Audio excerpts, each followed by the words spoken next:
লক্ষ্মীর ভাণ্ডারে আজ 20 শেষে জুলাই ঘোষণা করে দিল 1 আগস্ট থেকে প্রতি মাসে 1500 টাকা এবং 2000 টাকা করে মহিলারা আপনাদের অ্যাকাউন্টে পাবেন। তো বন্ধুরা, এই নিয়ে একটি বিশাল বড় আপডেট রয়েছে। 1 আগস্ট থেকেই আপনারা পেতে চলেছেন 1500 টাকা এবং 2000 টাকা। তো এই টাকা কি সত্যি বাড়ানো হয়েছে? তো চলুন বন্ধুরা, আমরা দেখে নেব। সঙ্গে বলা হয়েছে বৃদ্ধ বিধবা প্রতিবন্ধী ভাতার টাকা ডবল করা হয়েছে কিনা। চলুন দেখে নেব একসাথেই। শুরু করার আগে আপনাদের কাছে ছোট্ট একটি রিকোয়েস্ট, যদি চ্যানেলে নতুন দর্শক হয়ে থাকো তো চ্যানেলটিকে সাবস্ক্রাইব করে পাশের বেল নোটিফিকেশনটি অন করে রাখবেন এরকমই নিত্য নতুন ভিডিও আপডেট সর্বপ্রথম পাওয়ার জন্য। চলুন বন্ধুরা, শুরু করছি। তো বন্ধুরা, টাকার বৃদ্ধির ব্যাপারে একটি আর্টিকেল প্রকাশিত করা হয়েছে, যেখানে আপনারা অনস্ক্রিনে দেখতে পাচ্ছেন সামনে মাস থেকেই বাড়তে চলেছে লক্ষ্মীর ভাণ্ডারের টাকা। বিরাট পরিকল্পনা রাজ্য সরকারের।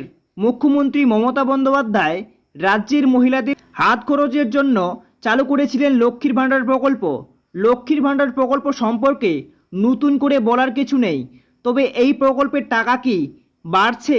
এসেছে বিরাট আপডেট। তো বন্ধুরা, রাজ্য সরকারের তরফ থেকে বা নবান্নের তরফ থেকে কি আপডেট আনানো হয়েছে, টাকা কি বাড়ানো হয়েছে কিনা, 1500 2000 টাকা কবে থেকে দেওয়া হবে, সম্পূর্ণ বিস্তারিত বিষয় আজকে আমরা জেনে নেব।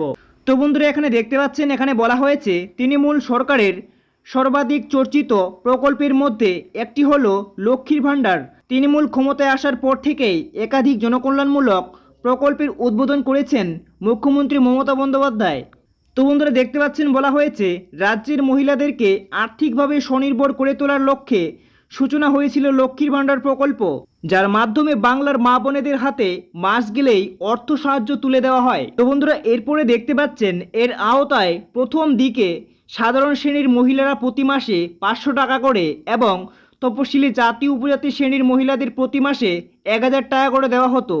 বর্তমানে টাকার পরিমাণ বৃদ্ধি করা হয়েছে যথাক্রমে 1000 টাকা ও 1200 টাকা করে। তো বন্ধুরা, এরপরে জানানো হয়েছে রাজ্যের বহু মহিলা রয়েছেন যারা এই প্রকল্পের টাকা পেতে মুখিয়ে থাকেন। কবে প্রকল্পের টাকা অ্যাকাউন্টে ঢুকবে তার জন্য তাদের তর সয় না বললেই চলে। তবে লক্ষ্য করলে দেখা যাবে পশ্চিমবঙ্গে এখনও অনেক পরিবার রয়েছেন যাদের কাছে সরকারের তরফ থেকে দেওয়া এই 1000 টাকা অথবা 1200 টাকা সংসার চালানোর ক্ষেত্রে অনেকটাই সাহায্য করে থাকে। তো বন্ধুরা, এরপরে বলা হয়েছে দেখতে পাচ্ছেন গোটা দেশে যে সকল সরকারি প্রকল্প রয়েছে তার মধ্যে সবচেয়ে জনপ্রিয় সরকারি প্রকল্প হলো লক্ষ্মীর ভাণ্ডার।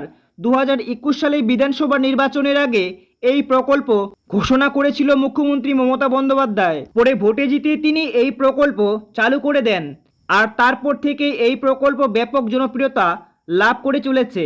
আগে এই প্রকল্পের আওতায় প্রতি মাসে 500 টাকা করে ভাতা পেতেন জেনারেল কাস্টের মহিলারা, তপশিলি জাতি উপজাতি মহিলারা প্রতি মাসে পেতেন 1000 টাকা করে। তো বন্ধুরা, দেখতে পাচ্ছেন এখানে বলা হয়েছে বর্তমানে এই প্রকল্পের মাধ্যমে সাধারণ কাস্টের মহিলারা 1000 টাকা করে পাচ্ছেন, আর তপশিলি জাতি উপজাতিভুক্ত মহিলারা ভাতা পাচ্ছেন বাড়িয়ে 1200 টাকা করে। তো বন্ধুরা, দেখতে পাচ্ছেন এখানে আরও বলা হয়েছে লোকসভা ভোটে বঙ্গে তৃণমূলের দারুণ ভালো ফলের পেছনে এই লক্ষ্মীর ভাণ্ডারের অবদান যে সব চাইতে বেশি, এমনটাই মত রাজনৈতিক বিশেষজ্ঞদের। তবে লোকসভা নির্বাচনের আগে লক্ষ্মীর ভাণ্ডারের অনুদানের পরিমাণ বাড়িয়ে দেয় রাজ্য। তবে দেখতে পাচ্ছেন এখানে বলা হয়েছে সরকারি সূত্র মারফত জানা গিয়েছে